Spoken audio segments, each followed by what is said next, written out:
A lot of people think that it's just a walk through the woods if they've never been before. But there are props and sets in every section, lighting, special effects. And those are the things we change up. We find something that works, that really gets good scares, and we try to amplify it for the next year. Thanks for joining us on Louisiana's Playground Podcast, your roadmap to all things Lake Charles, Louisiana. I'm Brady Raynard. And I'm Jillian Quarter. We're excited to bring you, again, the authentic stories and experiences of all of Southwest Louisiana. We've got all the tools that you need to build your own personal Lake Charles itinerary. And wouldn't you know it, episode 79 is what? Another terrific show. We've had a lot we're really just stacking them. It's like we've had 79 terrific shows. It's really unfair to anyone it must stink to root against Louisiana's Playground Podcast right now. When we're doing so keep well. Putting out bangers. Just doing so well. You know, it is what it is. And look, we've got another fun one, Lost Hollows with Cynthia Eagle. She kind of is the spook master, the scare master of it all. A really fun and enlightening conversation if you've ever kind of wondered about kind of what's the startup for a haunted trail. We kind of dove into that. Yep. Plus so much more. You don't want to miss it, so I'm glad you've started this episode. Yes, we thank you. But first, a taste of Southwest Louisiana. It's that segment we like to call Envy Eats.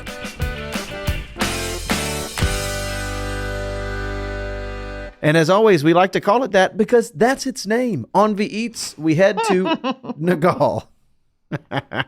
It's a Mexican restaurant that opened in 2023. There's only one location for it, although the owners do also own the another local Mexican restaurant called Mexico Magico. But they serve authentic Mexican food and a really variety of dishes. I think that's one thing that really stands out. And even the owner, talking to him, that stands out a lot about what they do is that there's a big variety, but they also offer a lot of dishes that you won't find at other local Mexican restaurants. They are very unique. I love a Tex-Mex place. Don't get me wrong. This isn't just another Tex-Mex place to me. I think this is Mexican food elevated a bit. The dishes, even just the presentation of it all, really pretty. You can tell that they put a lot of thought into not just their, expansive menu, but just the building itself, the decor, the art on the walls. They've got murals. The bar is beautiful.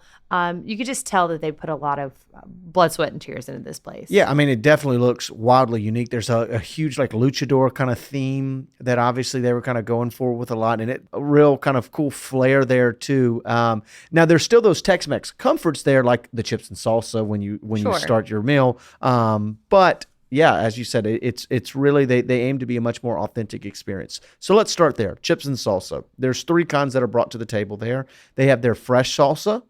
They have their sweet and spicy. It's a green salsa that he says, that the owner said, most people think there's guacamole in here. He said there's not. It's really like jalapeno, some honey, olive oil. Yeah. And it blends into very creamy. But it does have that creamy feel. It does. It gives avocado vibes, but that's not what's in there. No, it's not. And it's good. And then there's a kind of a Tex-Mex classic there. They call it their Roja salsa. It's canned and cooked kind of tomatoes is what they use to kind of create the very traditional of what you expect out of a Tex-Mex salsa there. So you really get the best of I guess you would say both worlds. You get the best of all 3 worlds. Yeah. Really? Yeah. So it's really nice when you get options from the salsas. Sure. Because not everybody's looking for the same thing. Some people are looking for something a little sweet, a little salty, a little smoky, a little bit of everything, and you get that with these. Yeah, I really like that. And we also got as an appetizer, as if you need more when you already have chips and salsa at the table, but we were feeling extra. We got the fondue with chorizo that they have there. It's melted Gouda and Mexican cheeses. Say no more. Yeah. And they serve it with tortillas, and then you have a choice of either chorizo, poblano strips, or mushrooms. We, of course, went with chorizo. And, boy, that was a good choice. Great choice. The tortillas are so soft and awesome. They make their own flour tortillas in-house. Yeah. Authentic, real deal. Yep. Get it in-house fresh. And so the tortilla was soft, and it was obviously so cheesy and savory. And the chorizo has like a hint of sweetness. I don't know why, but it works. Yeah. And I don't know. I'm sitting here and it makes me kind of want to dance in my chair. You are kind of grooving a bit. It was really, really good. Makes you feel all warm and fuzzy. It was one of those that like I had eaten like a tortilla. Brady's doing something with the shoulders. I ate our tortilla too, and then we ate our dinner, and it was still kind of sitting there. And I said, I guess I'll finish this. It must be finished. Yeah, and so I finished it. Yeah. So for our entrees, I went with the habanero cream enchiladas. Just going to tell you up front, I've had them before and I'll have them again. This is my go-to. Yeah. At Nogal. I love it so much. It is a bestseller too. And it must be good to get you off of a quesadilla because you are a hardcore quesadilla order. I am Miss Chicken and Cheese Quesadilla. Like, so that tells you how good I need a banner and a crown. Is because this is something I got just kind of on a whim. I saw the cream enchiladas and the picture of them, and I thought, oh, that looks right up my alley, and it is. It's so good. It is a bestseller. It's a very popular dish. A lot of people get this. It's 3 soft corn tortillas filled with seasoned like shredded chicken and smothered in a smoked habanero cream. But I eat it. So if you've listened to our podcast before, you know I am a never spicy person. I can't handle spice at all. This habanero cream is not super spicy. Now it has a kick. You feel it. Sure. Like I can feel it as I'm eating it. But it's not overwhelming. You can still taste every single drop of it. And that cream sauce is so, so good. It's topped with cheeses. It's served with like cilantro, lime white rice, and ranchero beans. And those are so good. Yeah, the ranchero beans. Oh my goodness. Stand alone. Like they are really good on their own. But I absolutely love these cream enchiladas. It's just like a bestseller, I think. And I've put other people on this. So when like my mom goes now, that's what she gets too. Yeah. And like a lot of it, like it is. I had a buddy just like a week ago tell me, so have you had the cream enchiladas? Cream enchiladas from Nogal? And because they're kind of, they're unique in that way that I've not had this dish anywhere else. Right. I don't know anywhere else that has a dish that's just like this one. So it's my go-to. But you got a classic too. I did too. And so I've kind of bounced around the menu. I've tried a few different things. What caught my eye this time was the fish tacos. They're grilled tilapia tacos, and they serve them on a bed of spinach within the tortilla with some mango zest, a sliced avocado. So it's a real colorful, bright taco, and they give you some chipotle kind of on the side that you can put. The fish was really, really well cooked. Great pan-seared fish. The tortillas, as I said before, just beautiful, soft tortillas. So wonderful. The sauce is really tangy. There's so much crunch from the spinach and the veggie mix and the mango. And so it really, I don't know, it livens up the fish. Like when you kind of get that, the kind of the fruit. Kind of a zesty, the citrusy flavors. It all kind of works in unison together. And, you know, as I've gotten older, I've really started to appreciate those times where 7 or 8 ingredients work in unison like that. Yeah. Where you get the crunch, the sweet, the saltiness, all of those things. And it works really well. They were great fish tacos, and I really enjoyed each of them. I think there was 3, and it was a lot. It ended up being a lot. And so it was really good. I mean, overall, it was a really good meal, and it was great because they offer things. Obviously, everywhere's going to have pescado fish tacos, but not everywhere is going to have a fondue chorizo on tortilla kind of appetizer. Not everywhere is going to have. You just get some really great options. The habanero cream enchilada. So I like that while it was familiar being Mexican food, it's not the familiar entrees that you're going to get. The appetizer's not familiar. They've and so I like that. Thought a lot of things and are very innovative, I think, in the way that they're being delivered on the plate. Also about Nogal, the location is awesome. If you're a visitor, if you're coming from out of town, it's just off 210 in kind of like the heart of everything that's happening here. So right off of LaBerge Boulevard, north of 210, right there next to big shopping centers and right across from the casinos. So if you're here in town visiting, Golden Nugget or LaBerge, you're right there in the heart of it. Just a quick little jump away from it. But a really great spot, and You don't want to miss it. It's pretty good. I agree. And look, and it's one of those spots that you feel comfortable enough going on a lunch date with someone, going on an actual date, or just bringing your friends along. It's a really cool atmosphere that kind of encompasses really kind of any event you'd want to have there. Yeah, for sure. My mom and I actually stopped by there the last time. It was me and her, I think, just before hitting up a concert at the casino. So really great spot to stop in and try it out. From a great meal to a great guest, we welcome on Cynthia Eagle, a Southwest Louisiana native and entrepreneur. She and her husband own and manage the Lost Hollows Haunted Attraction, a 2-time recipient of the Top 20 event in the Southeast Award that's presented by the Southeast Tourism Society. The trail is a scary good time and back open soon for the spooky season. Welcome to the show, Cynthia. Thank you.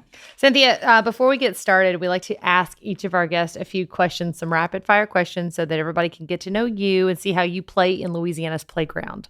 Are you ready? I'm ready. Okay. The first question, crawfish or gumbo? Crawfish.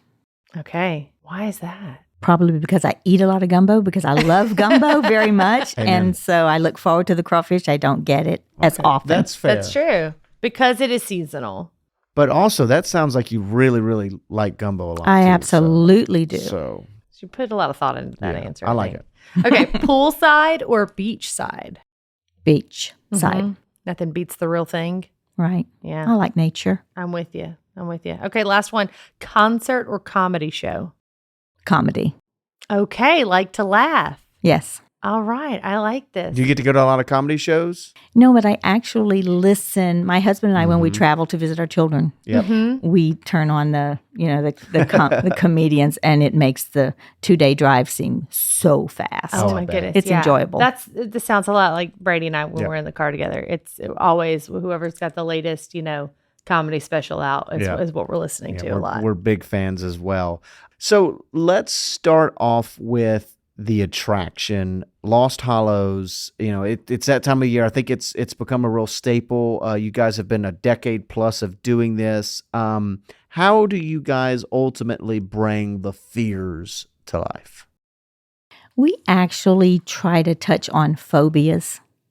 Okay. We are a family-friendly haunt, and we're a no-touch haunt, and we just try to do the phobias, make it dark, do a lot of special effects. We get a lot of feedback, and so that gives us ideas. Yeah. So the fact that it's phobia driven first, like that's kind of where the idea is.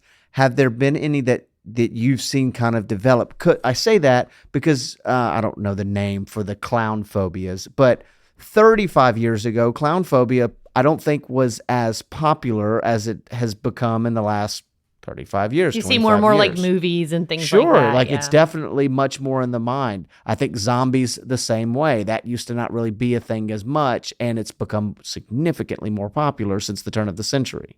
Yes. Dark spaces, Okay.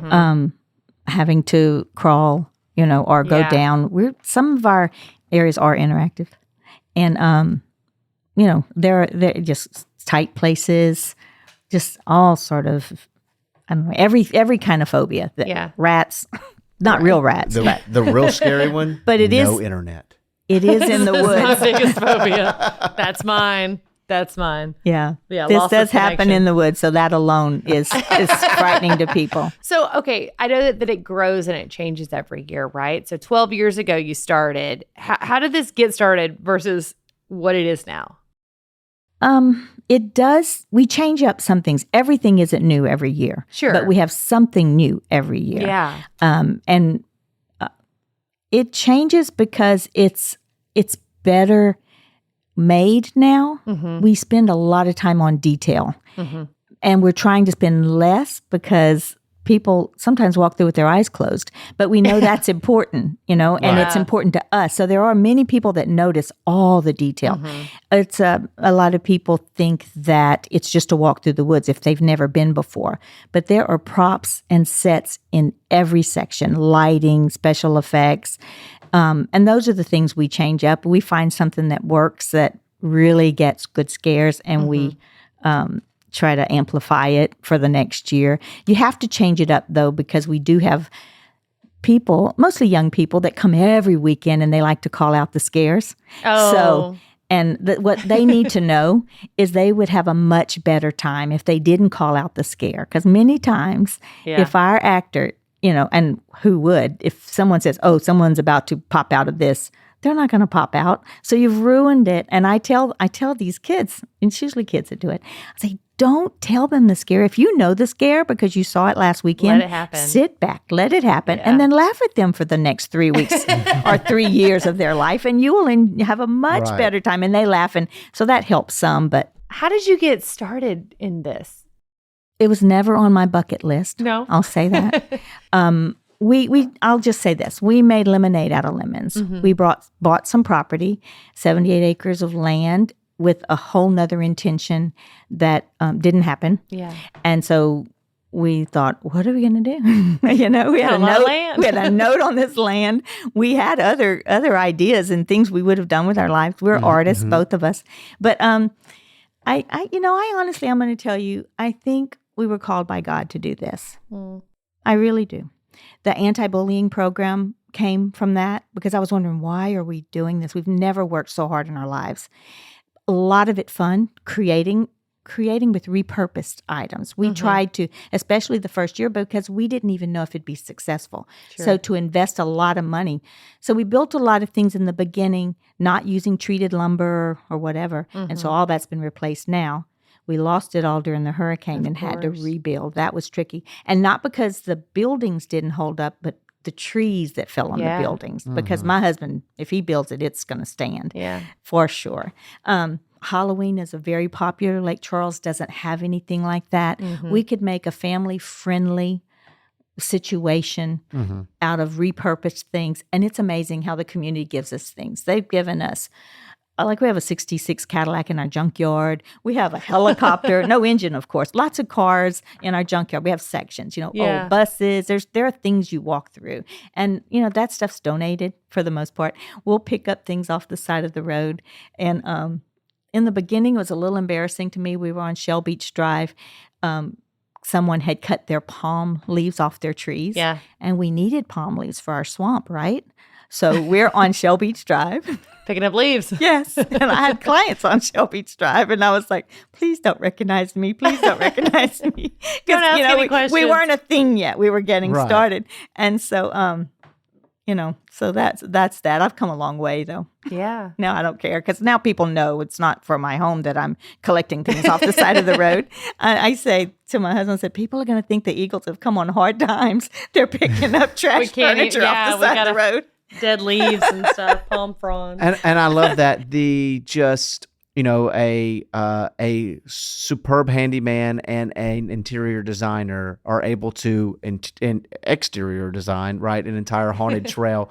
12 years later, what can people expect walking on the trail, and what's a typical walkthrough like?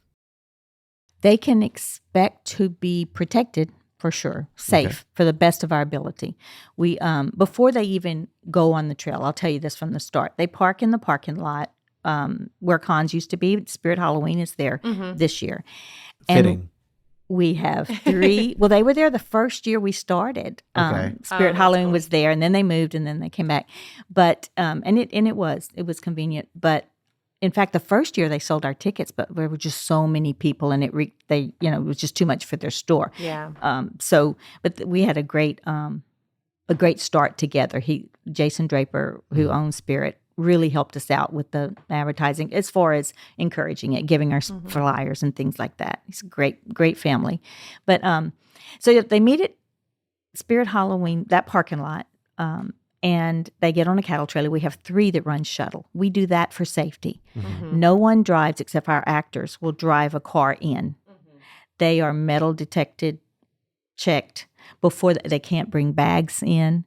They can't bring costumes or wear costumes. It's just them. They have to have closed-toed shoes. That keeps them safe, we think. So they're dropped off. They're driven, shuttled, I should say, into the woods.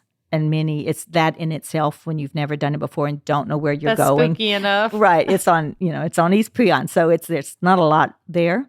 And so we drop them off at the beginning of the trail, and they wait in groups, and we send them through in groups of 10. And it's a 45-minute walk from one end to the other. And we haven't gone up in our tickets for, I don't even remember the last time. It's been a very long time. So our tickets are $30, which is, everyone, believe it or not, says this is too cheap because they have the shuttle, they have the 45-minute walk, But we're happy. We just want the community to have something to come to. What they can expect is many sections, like the you'll go through and there's the keeper sections. That's kind of a walk through. I don't want to ruin it for anyone, but then there's the cemetery that's got actual headstones. We don't have any foam or styrofoam headstones. They're from the 1800s. They were legit. I can't tell you exactly how we got them, but they weren't in use. They weren't in use. No. Okay, that raises more questions than answers. Many questions. People say, "Is this a real cemetery?" So anyway, we have Cynthia over here in her free time stealing palm leaves and robbing graves. This is what's that's not all. All of these things are given to us. Like we just were gifted a bass boat, which is kind of exciting. So we're going to incorporate that into our junkyard. Anyway. If we're looking at Brady, do we need to give anything away? The zombies are real. Yeah, that's great. The scares are real. So we have a slaughterhouse with a barn that was made out of actually telephone posts and after the hurricane, a lot of fencing. That was a perfect color, barn red fencing. Sure. And they were tearing it down, and they gave it all to us, and we built a barn that. We use all the scents that make it smell like a barn. We've got a circus. We've got so much. We've got mausoleums that you walk through. We've got a cave that people actually feel like you're walking down into the ground. Again, we're artists, and to say my husband's a handyman is not doing him justice because he's an artist as well. He'll usually build it. I'll do the minor stuff like put in the screws or the floor joists or whatever, but he's the brains behind the construction. And then I'll usually accessorize, decorate, and sometimes I get a little cheesy, but it's, that we have all ages. We have 8-year-olds that come through and they're do, but I promise you it's a PG-13 trail. We've had McNeese football players that go, and I won't quote exactly, but heck no. And they turn around and they walk out. They're done. And I don't think that it's that scary. It's what your mind creates. Sure. And you're in the middle of the woods with all the sounds and wondering, how do I get out of here if I need to? And we tell them that, for instance, touch no one and no one will touch you.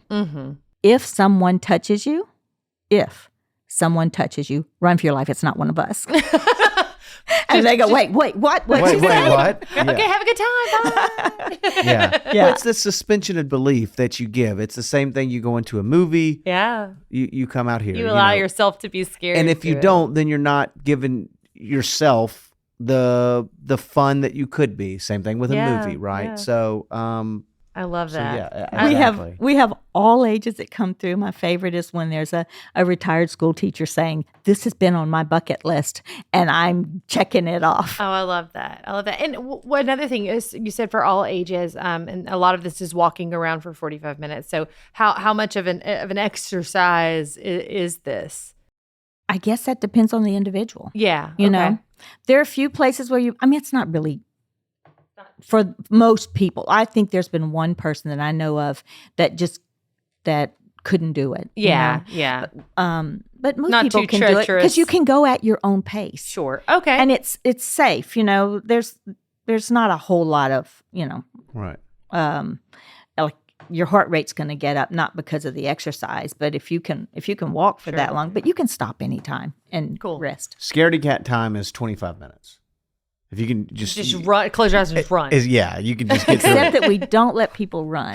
Oh, you have to be scared for longer. Yes, because we also say if you won't get chased unless you run. If you run, someone may chase you. Someone might chase you. Yes, that's pretty good. That is, and look, it's such a cool community. The as the term that you gave us coming in, entrepreneur community, right? I hope that made you laugh. It did. It's.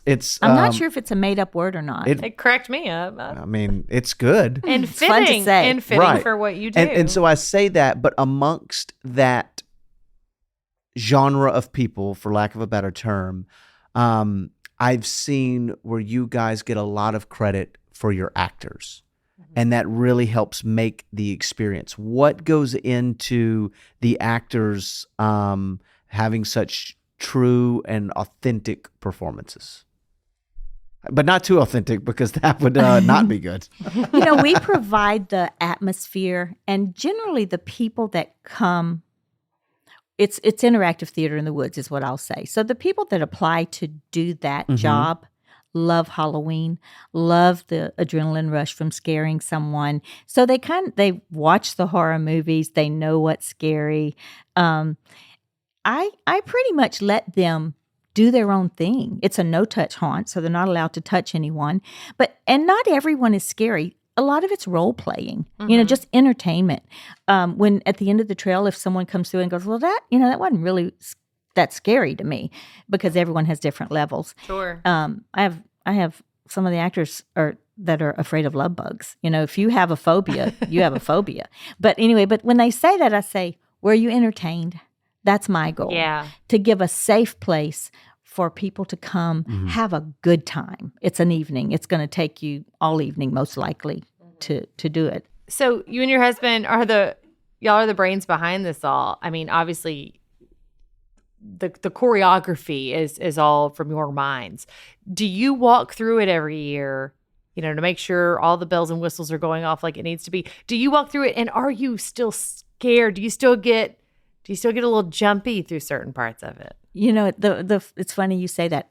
First of all, before I forget the question, I do walk through many times. I'm sure. In fact, I'm the last one that walks through following the last group, because I need to tell everyone this is the last group, because we have security in every section with walkies. And one time, years ago, someone said that's the last group, but someone with a walkie on the other end heard that when it really wasn't. They weren't to that section yet. So they started turning lights out. Oh, no. And people were still on the trail. That was a good scare, but we never did that again.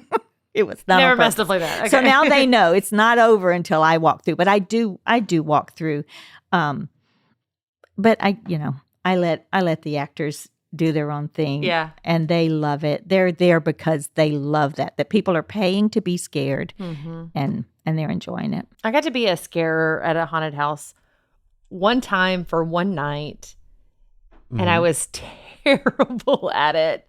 I thought I was really spooky. I had zombie makeup and the hair was all wet. I thought I really... Did you get any screams? I did. No, people were terrified when I would first come out. But then because I saw their reaction, I'd laugh. I couldn't stop giggling.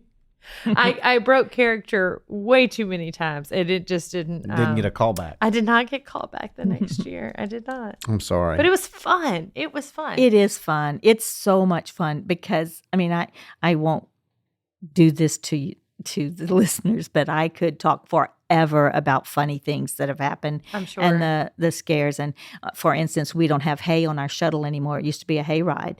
We can't have hay because it wasn't sanitary anymore. Okay. Because of all the accidents that happened while on the trail. So now we have wooden seats. They're not as comfortable, but many people have accidents. And the funniest thing to me is they're not even embarrassed.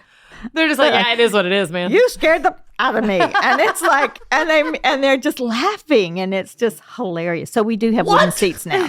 That's great. You can't make that up. You have to admit. That's how you know it's the real deal. Speaking of that, what are some of those scares that apparently will scare the crap out of you? What have been some of the most popular, well-received, or maybe some of your favorites that you've been really proud of, that you're like, man, that was great? We used to have a guy. He's got another job now. He's living in another state, but his name was Fester, and probably the favorite of all time. He was amazing, and he wasn't. It was more of it wasn't a jump scare, but he ate garlic before. He would greet the trailer. People ask about him. Where is he? And he would just had a gravelly voice, and he just made himself look really creepy, and he was all in your face. And there were so many people that wouldn't go past, because he'd get up on the trailer, he'd climb up on the trailer. He was really frightening. And we would start tallying how many people. There were as many as 75 people in a season that wouldn't go to the first scare because of him. Yes, and that was amazing. So we're looking for that scare again. That level. We have all kinds of scares. Some of the easiest. awesome. It's all about timing. It's all about timing. There's a real art to this. Yes, and there are those that really get it, and there are those that don't, but they're there having fun, and that's fine with me. I would never say, you can't come back because you're not scary enough. I want people to have fun. Right. And that's why we work really hard on the atmosphere, so they can at least, it's not just like a walk through the woods. They're at least being stimulated visually. So y'all are open for just over a month, right? 12 days. 12 days in total. Yes. Okay. But this is how much effort, how many days goes into this in the off season? Too many to count. People have no idea. Because it's an outdoor trail, at the end of the season, we have to take the things that we don't want to get ruined, that need to stay looking good, and store them. We have to board up all the buildings, just because we have cameras now, but one year we got vandalized, $30,000 worth of damage. And since then we've got cameras, and that has not happened again, thank goodness. But we have to board everything up, store things, protect them from rodents. And even though some things look better if the rats have chewed on them. But On theme. But then when we're taking things out, you're constantly looking for, because it's outdoors, things that have rotted, fallen apart, gotten weak, bridges, and all of those things. It's constant. Yeah. But it's all part of it. It's good exercise, and the creating. When we do a new build, it's fun. It's fun to create. Most asked questions, almost. I know you guys. I was looking at your website. You have a great website and a great FAQ section. What are some of the most pressing questions that you seem to get every year? Will they touch me? Okay. Yep. We covered that. And then, do you have? They ask those things. Do you have this? Do you have that? Has anyone ever died? Has anyone? Wow. Has anyone ever come over the tracks? Because the railroad tracks are right alongside, which is probably one of our best assets as far as if you want to make it creepy. Yeah. Has anyone ever died? Lord, I hope not. People, you get all excited, and I said, no one has ever died, by the way. Yeah. No one has ever been taken away in an ambulance, but we have had many that are escorted off the trail. We have an emergency. We have a road that runs alongside, and every section has an exit to that road in case someone did need an ambulance or need to get away for. Needed it, yeah. Yeah, maybe they got bit by a bug that they're allergic to or something, or maybe they have a little stroke or heart attack because something's so terrifying. She's ready to go. She said that in jest. Always throw yet. Yes, I'd say always that. throw yet. Yeah. It's a little spookier during that time. So if you're taking the kids or you're heading out yourself, what do people need to know ahead of time? What do they need to do to prepare for the visit? Wear closed-toed shoes. Okay. Know that there are no refunds. So if you bring a child that's really too young, it's not really, it's a PG-13 trail, but we've had young kids that come through and they're not afraid. Mm-hmm. Again, we've had adults that just can't do it. But if you have a child, we charge the same price. We don't have child prices and adult, because we don't want people to think it's cheaper than a babysitter. Let's just bring them along, and then they're terrorized. Yeah. And so it's no refunds. Even though I have offered, when I see a child so scared and crying, and they say most people don't want you telling them that their child can't go through. And I can't say they can't go through, but I have in that case offered, I'll give you a refund and you can come back on another night, because I just feel so sorry for the children. But also because we send people in groups of 10, if there's a young child, and the mom and dad maybe, so there's 3, and then there's 7 more people that are totally unrelated. My actors still have to scare that group. And it's hard for them because this child, they don't want to scare the child. Yeah. But the other people are shorted, So we don't want, at the end of the day, people to say, oh, bring your little ones. They didn't even scare. It wasn't even scary, because then everyone starts bringing little ones, and it ruins it for everyone. Does that make sense? Yeah. We want the reputation, don't bring your little one. It's open to all ages, but parents need to be really mindful about Right. what ages they're bringing All kids in are there. different. You know, Yeah, yeah. it's really not about the age. It's amazing to me how there are some young kids that come through with their parents. Yeah. You have to walk. You can't be Some carried really through, and brave no strollers. 9-year-olds. Oh, yeah. We've seen 5-year-olds. They just, we tell them, Philip's ready. just No, smile, he's not. smile big, and they won't Yeah. scare you. And so these kids are, these big old smiles on their face. But that doesn't happen often, but it does happen. You have to know your child. Yeah. But We got to wait at least 5 more years before ours can head that direction for sure. But you said closed-toed shoes, No and backpacks. leaving all the bags and stuff. Yeah, no and costumes, Exactly. no makeup, and that's for protection. If someone comes in a costume or something like that, or a costume in a bag, then and something happens, they're not one of us. But how could we prove that? Because we wouldn't have seen them. Does that make sense? Yeah. So we No. don't even want to take the chance of that happening. Yeah, no costumes. Don't wear clown makeup or anything like that. No mask, nothing like that. So That's right. Leave and, it all in the car. and closed-toed shoes. You And cannot closed-toed come in shoes. on flip-flops because it's woods and there's sticks and it's just not safe. And it's Friday, Saturdays. Yes, Fridays and Saturdays. Starting this Friday. This weekend. Yes. And then we'll run. And then lights out is The last night, Saturday, November 1st. Yes. Yes. So, Perfect. but I That's guess one of the most popular. I was going to say, what's the difference? We mark the trail just with like glow in the dark things so they can make sure they know. There are a few special effect lights, but not a lot. Just for some things just aren't good if you don't have Yeah. some. You but need a it's little bit of light. such a yeah. little amount of light. Yes, and it's so popular, which is.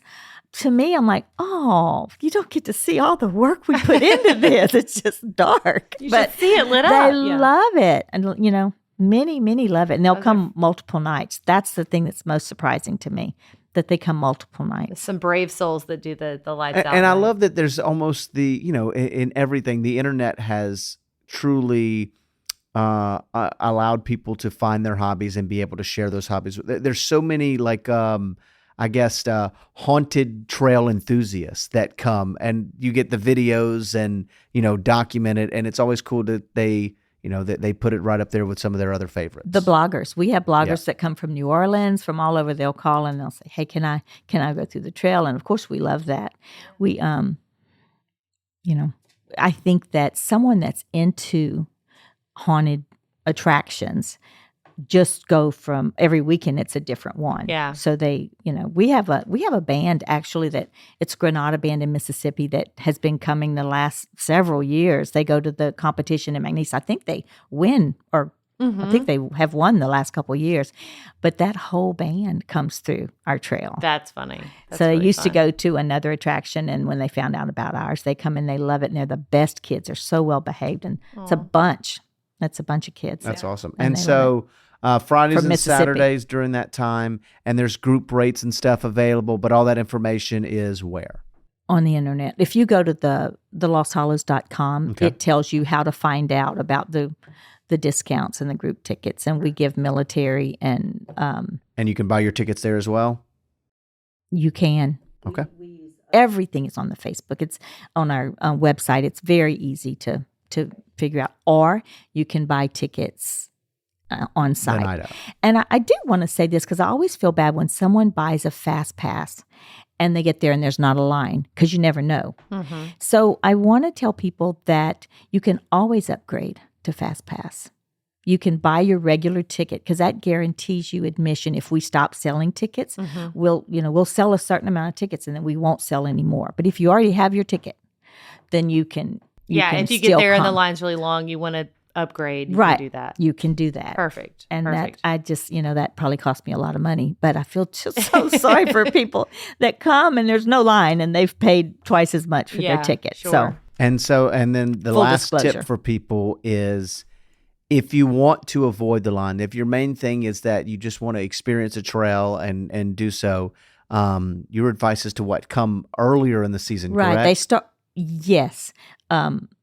Or early to get in line. So, because you can start getting in line. They're there usually. You could start getting in line at 6:30 if you want. If you're the first group through, you're not gonna be waiting in a line, obviously. Yeah. But and it just depends. There's no way to know when we have our busiest nights. It's if it's out of town games, for if there's a homecoming, depending on the school, sometimes it's less. But then they try to come after the game. But if we've stopped selling tickets, what happens is we only sell a certain amount of tickets so that our actors don't stay in the woods for so long. But someone may buy their ticket and they put they're coming on Friday, but then at the last minute, they decide they're going to come on Saturday. So we have all those openings because we stopped selling tickets. But, right. So you can always see, you could buy a ticket on site if there's no line and it's not 11:30. Yeah, perfect. I know you're just so proud of what y'all have created out there. I'm happy. Proud's a strong word because there are a lot of You're allowed to be proud of a lot of directions my husband and I would go to. I can tell you that we're overachievers. Yeah. And I feel like, there are some big haunts and they hire everything. We do 95% ourselves. And the good thing is we don't work all year. We can play some, But when you're an artist, there's a lot of things that you can do that's fulfilling. What's best with this is I think our anti-bullying program that we were able to do that I know touched a lot of kids. I know it did. I would be talking. That's what I was going to say. I told them I'll do it, but I have to go in costume because an old woman talking to middle schoolers, not in a costume, because the program didn't let people go in costume. It was just facts. Middle schoolers would have gone, oh, woman, you don't have anything I want to hear. But when I showed up in my costume, it was like you could hear a pin drop. Those kids listened. My husband was Frank. My husband was the other character that they put together. But that was very rewarding to do. That was very hard because we had to do it during anti-bullying month. But I was able to tell kids there's a lot that they don't know back then about how you think something disappears, but it's still in your phone. If if you're the last straw for someone who's just had too much and you push them over the edge, they're going to be found out. They'll find out even if you've erased it. They're going to find out what you've done. And the kids that didn't know that, you could see in their faces. Anyway, that was very rewarding.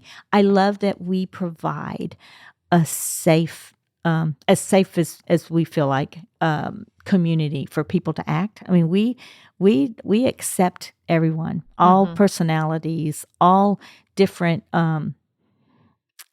types, people, everything, and we're a safe place. Yeah. And that's why there's so many friendships formed there. There's been so many friendships. I have still actors that have been with me since the first year that keep coming back. 12 years later. Mm-hmm. And they'll go off to college and they'll say, I'm only going to be in on this weekend. Can I just come haunt this weekend? Just for one night only. I love that. Thank you so much for coming on the show. You're welcome. You're welcome. Thanks again to Cynthia for joining us here on the show. And the biggest thank you of all, as you know by now, goes to you, the listener, for joining us here on the podcast. If you enjoyed the show, please leave us a rating or a review, a comment, whatever. Send us some snail mail. It doesn't matter. We just appreciate hearing from you. Yep. And that, of course, helps us grow our audience and further share the unique experiences that Lake Charles and all of Southwest Louisiana has to offer. Go to visitLakeCharles.org/podcast for more episodes, advice on where to eat, and events that are happening this weekend. I'm Jillian Porter. And I'm Brady Raynard. Thanks again for coming to play at Louisiana's Playground. Sit you.